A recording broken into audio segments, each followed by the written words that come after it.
I don't really have any goals, I would say, with music, as long as music is always in my life. From a very young age, I wanted to be an orchestral player, and I still want to be that orchestral player. But I realize my happiness is more important. And as long as I'm happy, I'm fine. And as long as I play music, I find that I'm generally happy. So I think as long as music is somehow involved in my life, whether it be teaching or performing, I would live a happy life.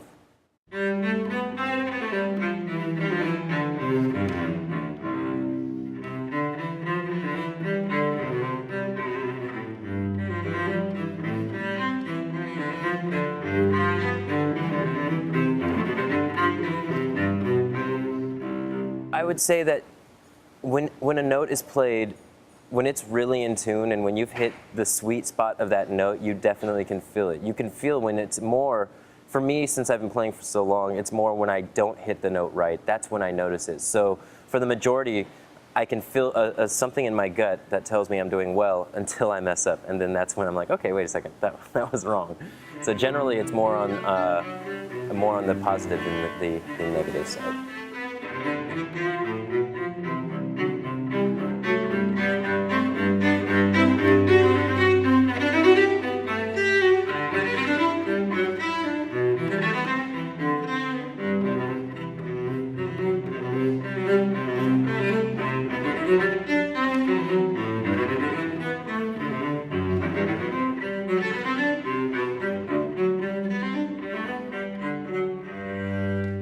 I can't really explain in words what playing the cello makes me feel, because it's more emotional and gut-driven than anything else. It's more my time to express myself as though I were writing a tale and I wanted to use as many adjectives as possible. It's pretty much the same level for me.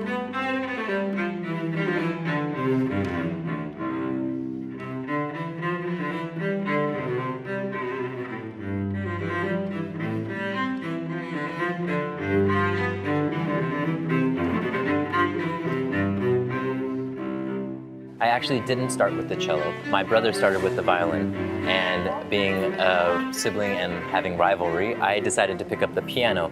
And I started playing piano as solo as well as orchestral, but orchestral piano is kind of a difficult life. You don't get to really play that much, and it wasn't enjoyable for me. And I found that because I played piano, I picked up the cello relatively easy, because the piano you can't really play out of tune, and I really believe that that trained my ear to play pitches in the correct pitch, hopefully.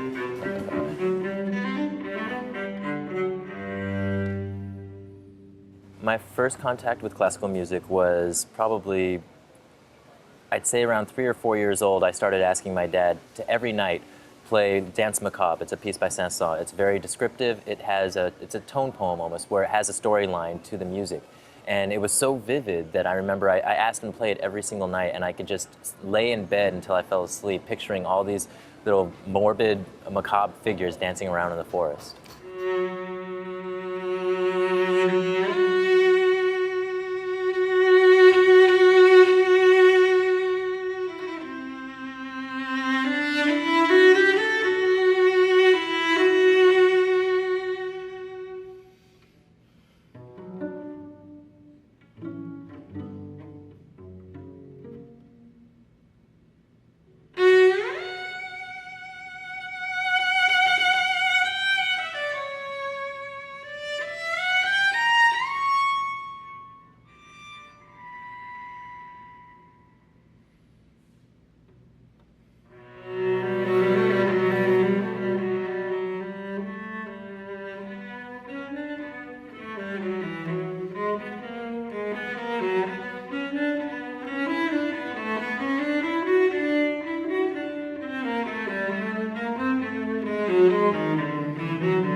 Why do I love the cello? I would say the cello was a natural draw to me because of the semblances between human voice and the sounds of the cello. The timbres are about the same.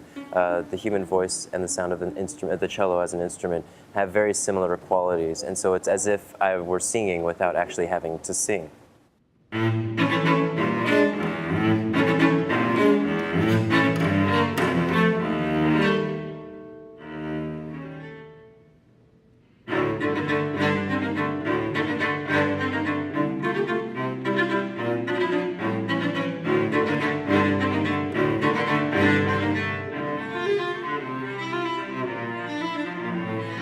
My father has the musical ear. He is the one that has he's the one when I play, he understands if I mess up or not. My mom, I love playing for my mom because no matter how I sound, she always loves it.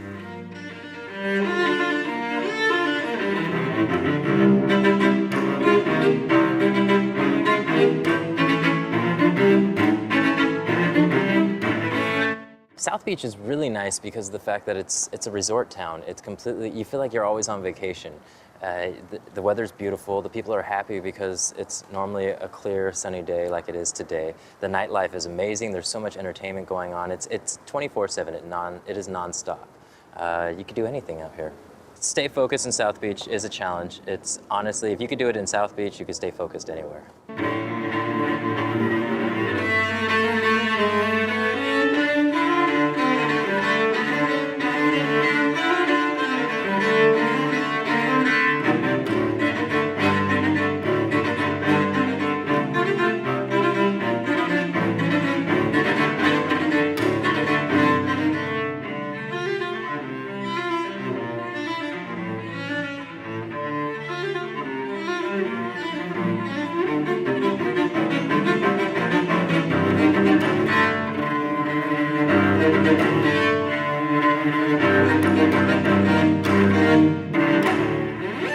Without the cello in my life, that'd be a hard thing to imagine. I mean, I started playing cello when I was 8 or 9, so it's been in my life for quite some time now. To imagine without having the cello in my life, I do imagine it, I would say. I look at a lot of my friends who don't play music, and I just see the life that they have. They don't spend 3 or 4 hours in the practice room. It must be nice at some point to not have to do that. But, you know, it's the life I chose.